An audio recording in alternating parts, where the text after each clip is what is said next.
Hello students, welcome to newspaper reading article 21। अब आज का जो आर्टिकल है साइंस और नेचर से रिलेटेड है। टाइटल है entry warnings of Brahmaputra flood. Entry warnings का मतलब हुआ पेड़ों के माध्यम से मिलने वाली चेतावनी। और किससे रिलेटेड चेतावनी? ब्रह्मपुत्र की बाढ़ से। ब्रह्मपुत्र नदी से जो बाढ़ आती है हर वर्ष, उससे रिलेटेड। फ्लड का मतलब सबको पता है। अब ये जो आर्टिकल है इंडियन एक्सप्रेस में हाल ही में छपा, एक्सप्लेन सेक्शन में। इसका लिंक डिस्क्रिप्शन बॉक्स में, आप अखबार की साइट पर जाकर डायरेक्टली पढ़ भी सकते हैं। सुनने के बाद इसको पढ़िएगा तो और अच्छे से आपको समझ आएगा आर्टिकल। शुरू करते हैं। Every year the Brahmaputra floods vast areas in India's north east. हर वर्ष ब्रह्मपुत्र नदी, आर्टिकल्स के टॉपिक में हमने पढ़ा हुआ है, नदियों के साथ हमेशा द का इस्तेमाल करा जाता है। The Brahmaputra floods. Flood student यहाँ पर वर्ब है। कैसे पता लगा वर्ब है? सब्जेक्ट के तुरंत बाद यूज हुआ। तो ब्रह्मपुत्र नदी जो है फ्लड कर देती है। अब स्टूडेंट्स, फ्लड एक ऐसा वर्ड है जो नाउन और वर्ब दोनों है। मैंने सारे एक्सप्लेन करे हुए हैं, तो आप नोट डाउन भी करेंगे अपनी नोटबुक में। फ्लड जो है वर्ब भी है और नाउन भी। एज अ नाउन फ्लड का मतलब होता है बाढ़। एज अ वर्ब बाढ़ग्रस्त करना, पानी से ढक देना। तो हर वर्ष जो है ब्रह्मपुत्र नदी जो है ना, वो बाढ़ग्रस्त कर देती है, पानी से ढक देती है vast areas of India's north east. बड़े इलाकों को भारत के नॉर्थ ईस्ट में, पर्टिकुलरली असम, खासतौर के असम में। And continues it's trail of destruction. और बरकरार रखती है, चलते रहती है किस पे? अपने ये जो विनाश के रास्ते पे। ट्रेल जो है ना, यहाँ पर नाउन है, ट्रेल वर्ब भी होता है। यहाँ पर नाउन कैसे पता लगा? इट्स से आप अधिकार दिखा रहे हो, अधिकार सिर्फ नाउन पे दिखाया जा सकता है। तो ब्रह्मपुत्र जो है बरकरार रखती है, चलती रहती है अपने विनाश के रास्ते पे। ट्रेल ऑफ डिस्ट्रक्शन का मतलब यही हुआ। इनटू बांग्लादेश, और चलते हुए कहाँ तक जाती है? बांग्लादेश तक जाती है। फ्रॉम वेयर, जहां से it finally flows into the bay of Bengal, जहां से वो फाइनली बे ऑफ बंगाल में जाके गिर जाती है। अब यहीं से इतने अच्छे आर्टिकल्स के क्वेश्चन बन सकते हैं। देखो, बे ऑफ बंगाल से पहले अगर मैं द हटा दूं तो एरर बन जाएगा। ये सब आपके आर्टिकल्स के नोट्स में होगा कि बेज से पहले, गल्फ से पहले, स्ट्रेट से पहले द लगता है, नदियों से पहले द लगता है, तो सब दिख रहा है आपको। एनीवेज, वो तो ग्रामर का पार्ट हो गया। तो हर वर्ष जो है ब्रह्मपुत्र जो है बाढ़ग्रस्त कर देती है भारत के नॉर्थ ईस्ट के बड़े हिस्सों को, खास करके आसाम को। और वो अपने इस विनाश के रास्ते पे चलती रहती है, कहाँ तक? बांग्लादेश तक। जहां से फिर वो बे ऑफ बंगाल में जाके गिर जाती है। नोट्स देखो बने हुए हैं, अपनी कॉपी में ऐड करते रहेंगे। फ्लड को, ट्रेल को एज अ वर्ब नाउन मैंने डिस्कस कर दिया। आगे बढ़ते हैं। For years scientist have been looking with concern at the river's potential for catastrophic flooding in the future. वर्षों से, फॉर इयर्स का मतलब होगा वर्षों से, साइंटिस्ट जो है देखते रहे हैं चिंता से। विद कंसर्न का मतलब क्या? चिंता की नजर से। इसको eight the river's potential, potential का मतलब काबिलियत, क्षमता। तो वर्षों से जो है साइंटिस्ट ने इस नदी की क्षमता को जो है देखते रहे हैं चिंता से। फॉर, और किस चीज की क्षमता नदी की? For catastrophic flooding. कैटास्ट्रोफिक हो गया विनाशकारी, फ्लडिंग हो गया बाढ़। इन द फ्यूचर, तो यानी साइंटिस्ट जो है ना हमेशा जो है चिंता की नजर से ये देखते रहे कि ये जो नदी है ना, कभी भी विनाशकारी बाढ़ का कारण बन सकती है, कभी भी विनाशकारी बाढ़ ला सकती है। इसकी ये क्षमता है। Especially as the climate warms. और ये क्यों लगता है उनको? खास तौर पे क्योंकि क्लाइमेट क्या होता जा रहा है? वार्म होता जा रहा है। ग्लोबल वार्मिंग को इसका कारण बताया जा रहा है। It turns out. अब इट टर्न्स आउट का मतलब क्या होता है ये समझते हैं। ये इट टर्न्स आउट फ्रेज हम तब इस्तेमाल करते हैं जब मैं कॉन्ट्रास्ट दिखाता हूँ। कॉन्ट्रास्ट का मतलब क्या होता है कि सोच, अभी तक आप किसी चीज को सोच रहे हैं लेकिन एक्चुअली में वो है नहीं, उसका ऑपोजिट ही है शायद। डेफिनेशन देख लो टर्न्स आउट की क्या है? To make a contrast between a possible situation and what actually happened और इज द केस। कॉन्ट्रास्ट दिखाना, कंपेयर करके दिखाना कि वास्तविक सिचुएशन क्या है और आप एक्चुअली में किस चीज को सोच रहे थे कि, लेकिन वैसा हुआ नहीं, वास्तविकता कुछ और ही निकली। तो it turns out that this potential has been underestimated. तो ऐसा अब दिखता है, ऐसा पता लग रहा है कि ये जो पोटेंशियल है, ये जो काबिलियत है नदी की जो हम समझ रहे थे, उसको क्या करा गया? उसको अंडर एस्टिमेट करा गया, उसको कम आंका गया। सो फार यानी अब तक। यानी इसका सार ये निकलता है कि साइंटिस्ट को अभी तक तो ये लगता ही था कि ब्रह्मपुत्र के अंदर जो है बहुत पोटेंशियल है, ये काबिलियत है, वो कभी भी बड़ी बाढ़ का कारण बन सकती है। और अब ये उनको दिख रहा है कि ये तो वाकई में वो क्या कर रहे थे? कम आंक रहे थे इस बात। Even without accounting for a warming climate. और वो ये बोले कि अगर हम गर्म होते हुए क्लाइमेट को भी अकाउंट फॉर ना करें ना, अकाउंट फॉर का मतलब उसका कारण ना माने, उसको इंक्लूड ना करे कारणों में, तब भी जो है ब्रह्मपुत्र जो है बड़े बाढ़ का कारण बन सकती है। अब अकाउंट फॉर जो है इसके बहुत सारे मतलब होते हैं, एक एक करके डिस्कस करूँ, ध्यान देना। सबसे पहला अकाउंट फॉर का मतलब होता है, एग्जाम्पल से समझते हैं। जैसे पहला सेंटेंस है, accidental deaths account for 20% of all deaths. तो यानी कि मैं बोल रहा हूँ कि पूरी जो डेथ्स होती हैं उसमें से एक्सीडेंटल डेथ्स जो होता है उसका 20% हिस्सा होती है। तो मीनिंग समझ आ गया? Constitute, comprises, makes, forms.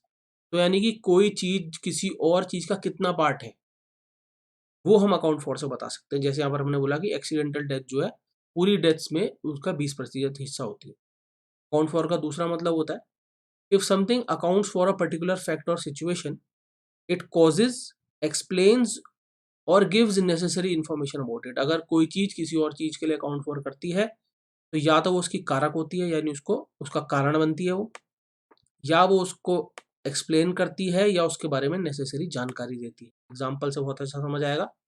What accounts for all the animal deaths is unknown. What accounts for का मतलब यहाँ पर होगा what is the reason for, what causes all animal deaths, क्या कारण बनता है सारी एनिमल डेथ्स का वो हमें पता नहीं है।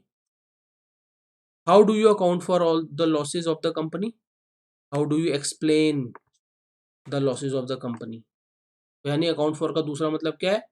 अगर कोई एक चीज दूसरी चीज के लिए अकाउंट फॉर करती है तो या तो उसका कारण बनती है या उसको एक्सप्लेन करती है, उसके बारे में नेसेसरी जानकारी देती है। तीसरा है अकाउंट फॉर का मतलब बहुत सिंपल है, रीजन फॉर, रिस्पॉन्सिबल फॉर।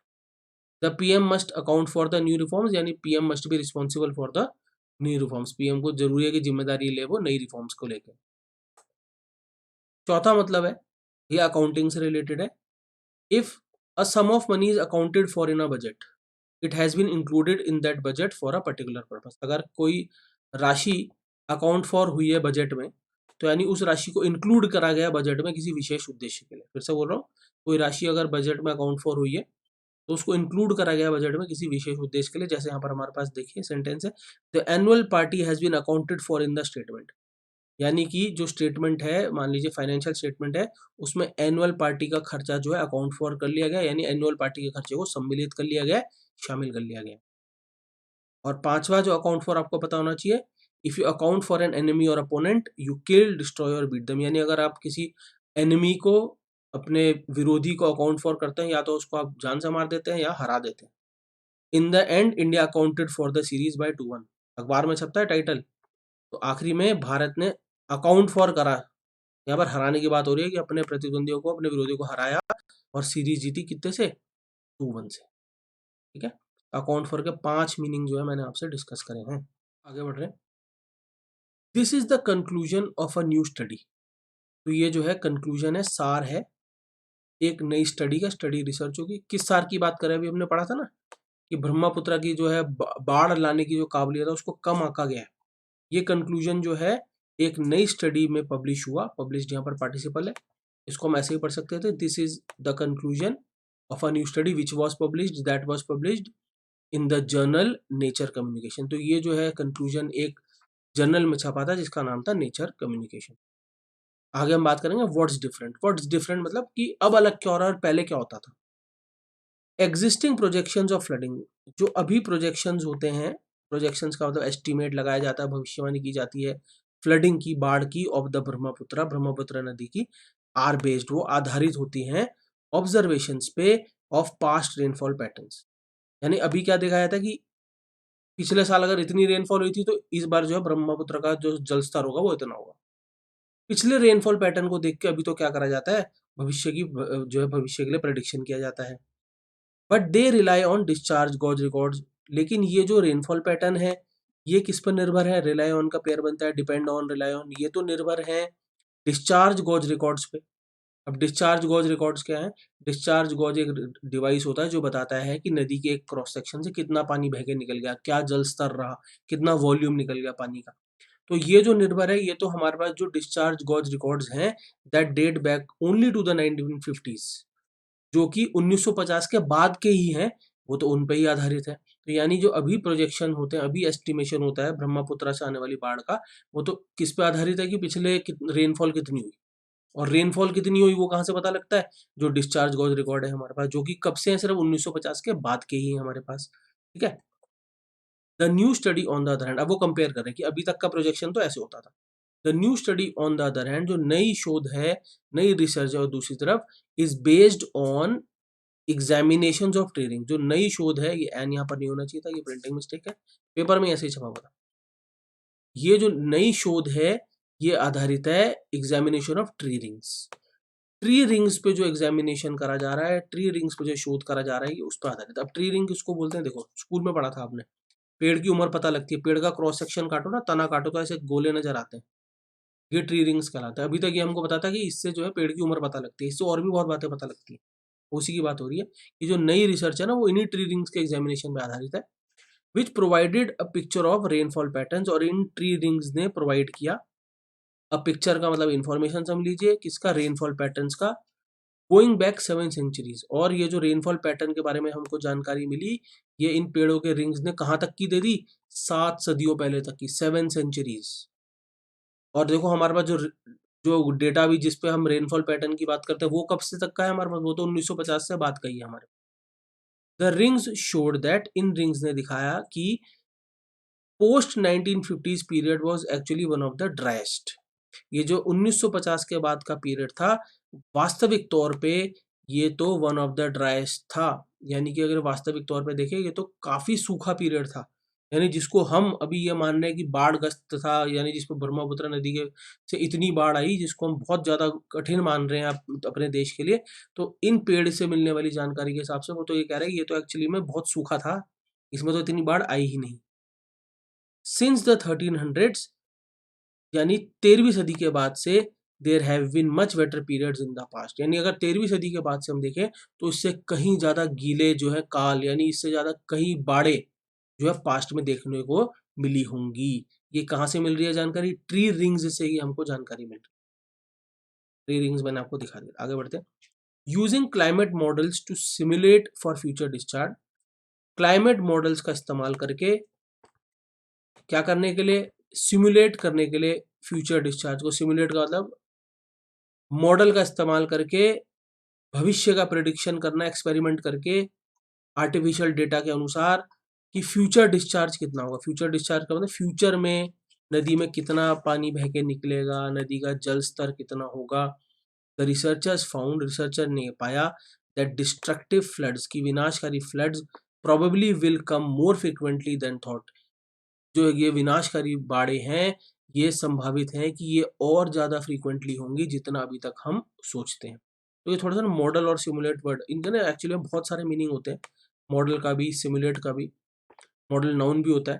तो यहाँ पर मॉडल क्या है, वो थ्योरेटिकल डिस्क्रिप्शन है, बेसिकली डेटा, डेटा का इस्तेमाल करके, एक्सपेरिमेंट करके ये पता लगाया साइंटिस्ट ने कि जो भविष्य में होने वाला नदी का डिस्चार्ज, यानी नदी से कितना पानी बह के निकलेगा, वो जो है उससे ये पता चला कि विनाशकारी बाढ़ें जो है आगे जाके उनकी फ्रीक्वेंसी जो होगी और बढ़ेगी।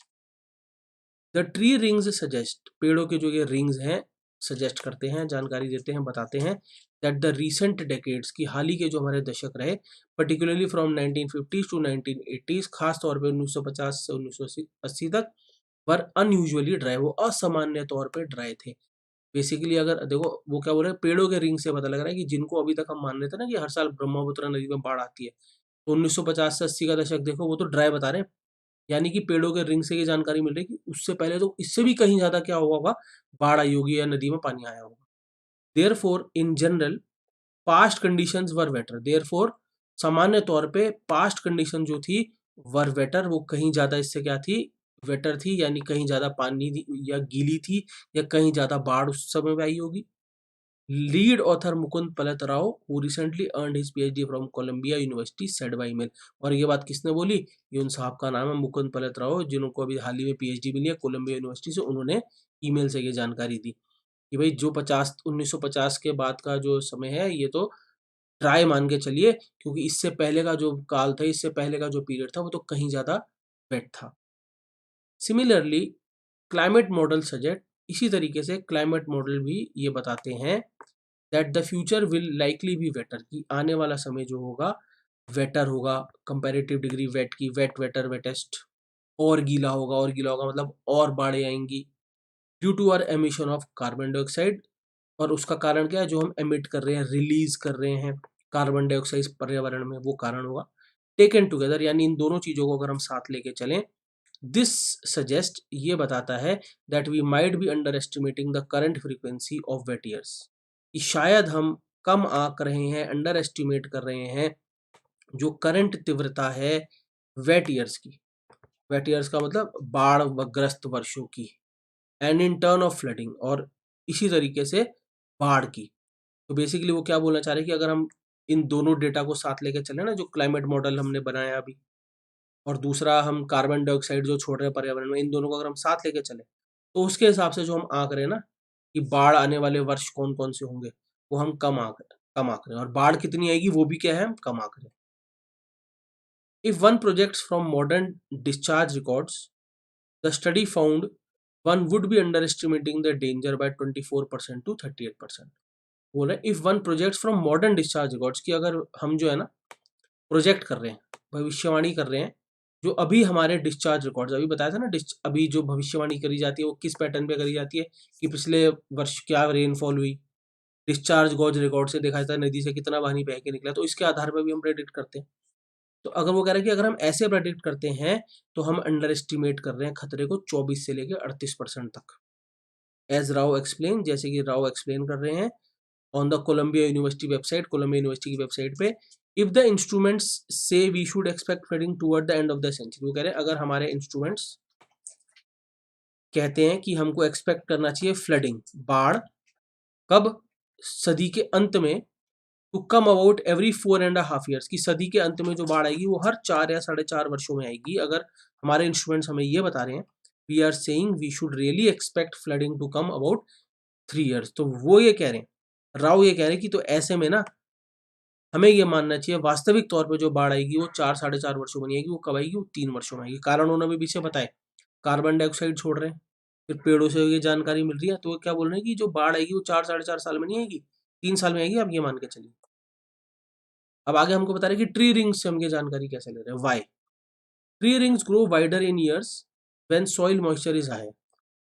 पेड़ों के जो ये रिंग्स होते हैं ये वाइडर, वाइडर वाइडेस्ट, और चौड़े हो जाते हैं जब सॉइल में मॉइस्चर होता है, उस मॉइस्चर की मात्रा हाई होती है। मॉइस्चर कब होगा, जब बारिश ज्यादा होगी। Indirectly wider rings reflect more rainfall and higher river run of.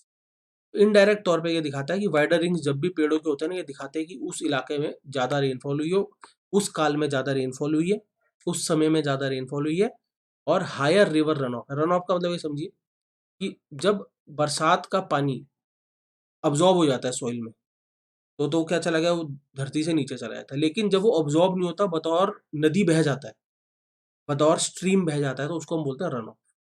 वो ये बोल रहे हैं, इनडायरेक्टली ये बोल रहे हैं कि वाइडर रिंग्स ये दिखाते हैं कि उस समय पे, उस काल में रेनफॉल ज्यादा हुई, और ज्यादा जो पानी है वो नदी में बह के निकल गया बजाय पृथ्वी में सोख होने। एज ट्रीज ग्रो, जैसे जैसे पेड़ बढ़ते हैं, दे इनकॉर्पोरेट इन्फॉर्मेशन, वो सम्मिलित करते हैं information about the environmental condition, जो पर्यावरण की कंडीशंस हैं उसकी जानकारी, इन्फॉर्मेशन सम्मिलित करते हैं अपने अंदर।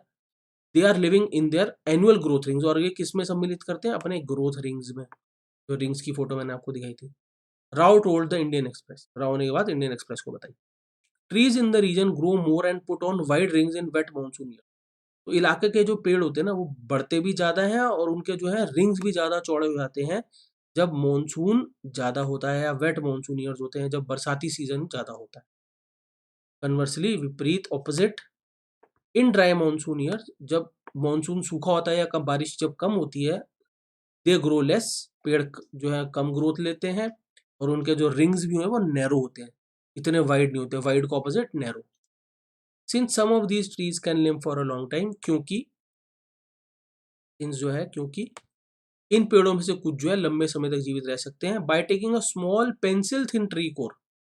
अगर इस पेड़ में से ना कोई पेंसिल के बराबर भी इसके तने का हिस्सा ले लोगे ना आप, from these trees, and measuring their rings, और उनके पेड़ रिंग्स को मेजर करके, अंडर अ माइक्रोस्कोप, एक माइक्रोस्कोप के नीचे, वी कैन लर्न, हम सीख सकते हैं, मोर अबाउट क्लाइमेट कंडीशंस के बारे में और ज्यादा, from the past several centuries, और पास्ट कई सदियों के बारे में हमको ये जानकारी मिल सकती है, क्या करके, by taking, by preposition, preposition के बाद आईएनजी फॉर्म आया, क्या लेकर, पेंसिल के बराबर जो है तने का हिस्सा लेकर, और मेजर करके, बाय के अनुसार ही टेकिंग है, बाय के अनुसार ही मेजरिंग है।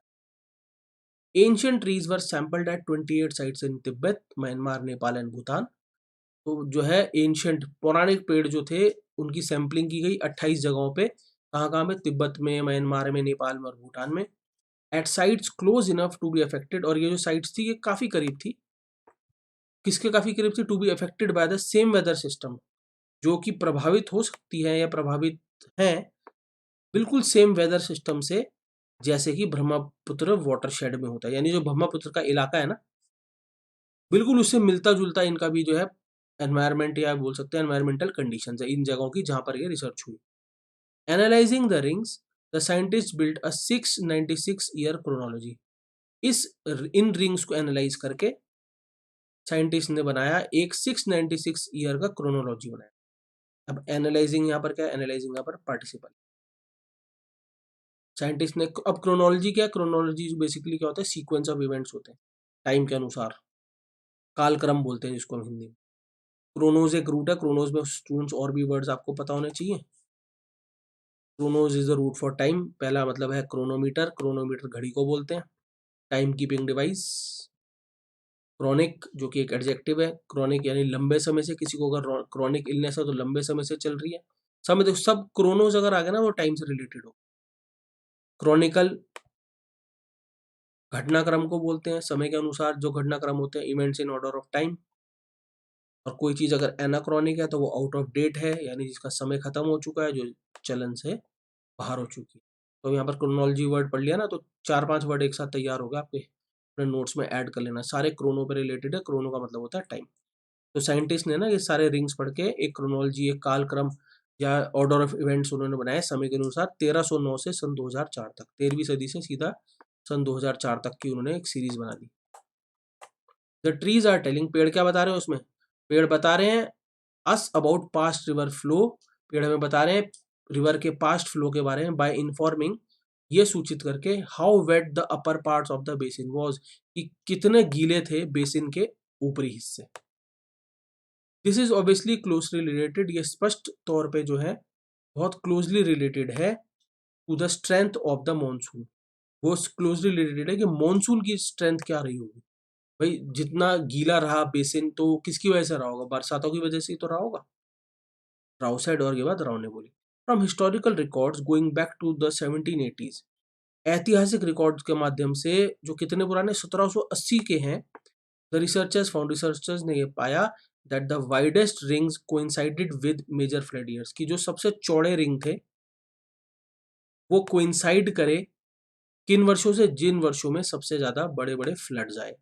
कोइंसाइड विद जो चीजें जब करती है ना, तो कोइंसाइड विद का मतलब एक ही समय पे होना, कोइंसाइड विद का पेयर बनता है, जब दो चीजें कोइंसाइड करती है तो वो एक ही समय पे होती है। तो साइंटिस्ट ने ये पाया कि जब पेड़ के रिंग्स सबसे ज्यादा चौड़े थे वो उन वर्षों से कोइंसाइड करे जिसमें बाढ़ें भी सबसे ज्यादा आई थी।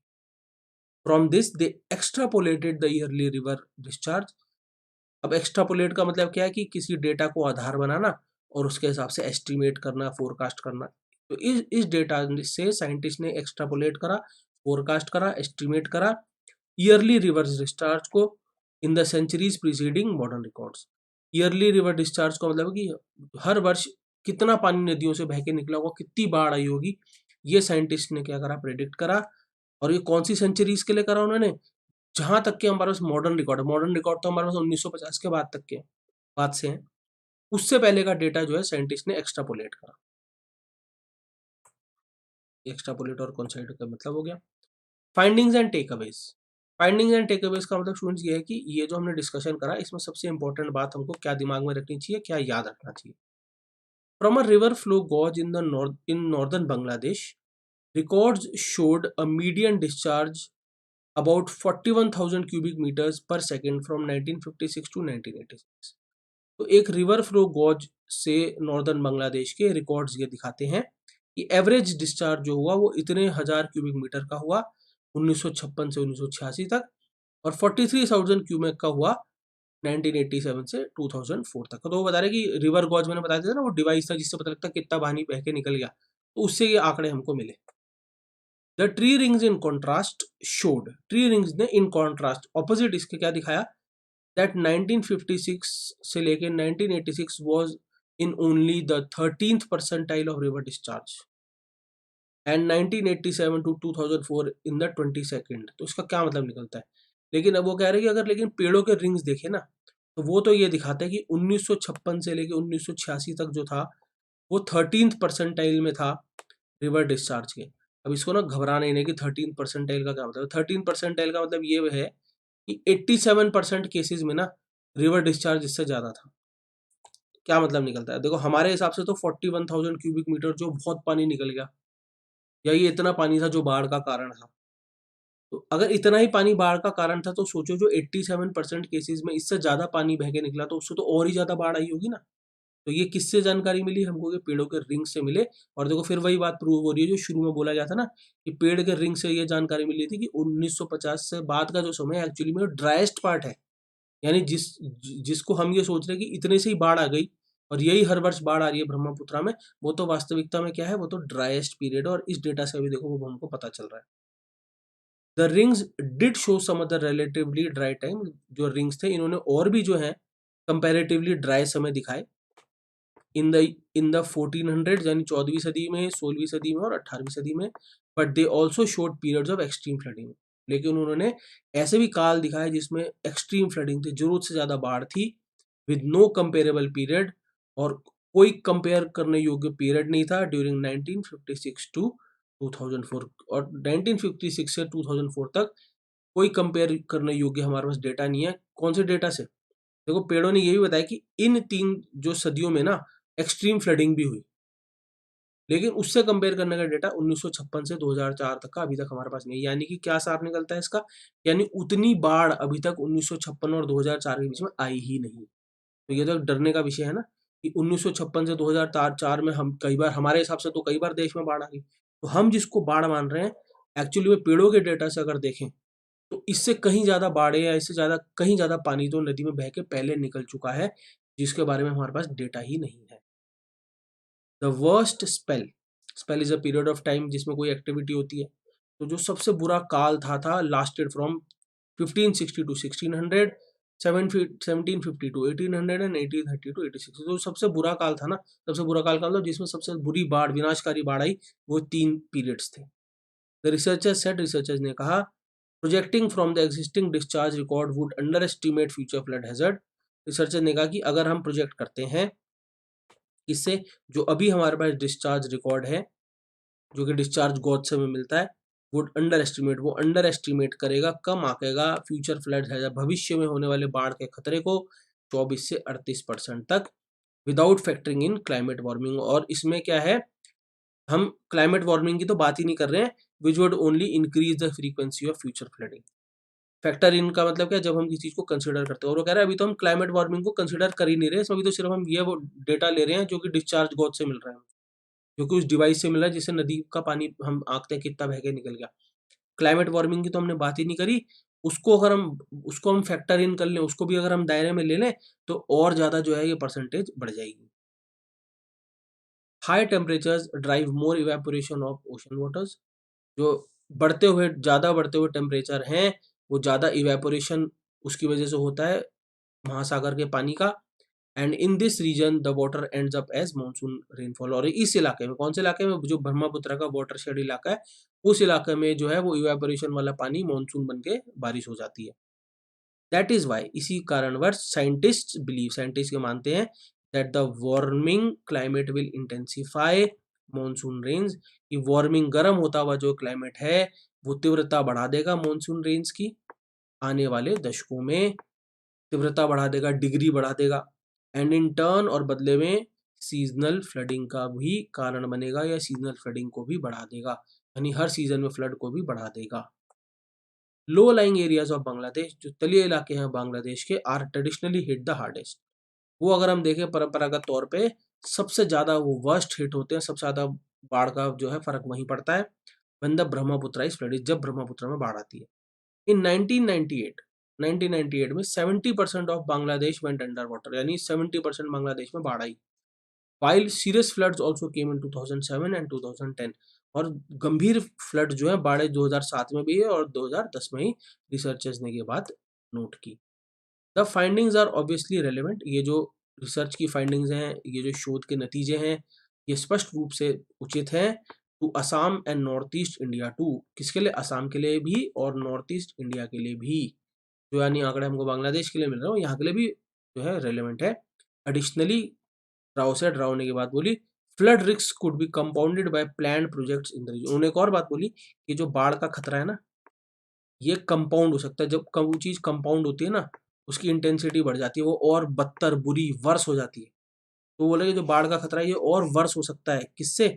जो प्लान्ड प्रोजेक्ट्स चल रहे हैं इलाके में। प्लान्ड प्रोजेक्ट्स का मतलब कि डैम बनाए जा रहे हैं, नदियों पे पुल बनाए जा रहे हैं, ये जो प्लान्ड प्रोजेक्ट चल रहे हैं, बिल्डिंगें बनाई जा रही है नदी किनारे, ये आगे जाके इससे फ्लड के खतरे और बढ़ सकते हैं। ठीक है, हर आर्टिकल पूरा होता है। तो साइंस और नेचर से रिलेटेड आर्टिकल हो, थोड़ा सा टेक्निकल तो होगा, थोड़ा समझने में दिक्कत हो सकती है, लेकिन आप ऐसा सोचो कि जब आप एग्जाम में बैठोगे, रीडिंग कॉम्प्रिहेंशन आएगा, वो भी तो कहीं से भी आ सकता है ना। तो ये न्यूज़पेपर आर्टिकल्स इसी में मदद कर रहे हैं कि सेंस डेवलप होती जाएगी धीरे धीरे। स्टूडेंट्स, आपको पता है आपने क्या करना है। हर पेज पे मैं रुक रुक के चला हूँ, पर तो वहां पर मीनिंग्स लिखे हैं, देखो सारे ये मीनिंग जो है आपकी नोटबुक में ऐड हो जानी चाहिए। This is your duty. और ये कैसे होगा? रिपीट करो आर्टिकल को, रोक रोक के ये मीनिंग्स अपने नोटबुक में ऐड करते हैं। ठीक है, इस आर्टिकल में मेरी तरफ से इतना ही, और एक और इंटरेस्टिंग आर्टिकल के साथ हम फिर क्यों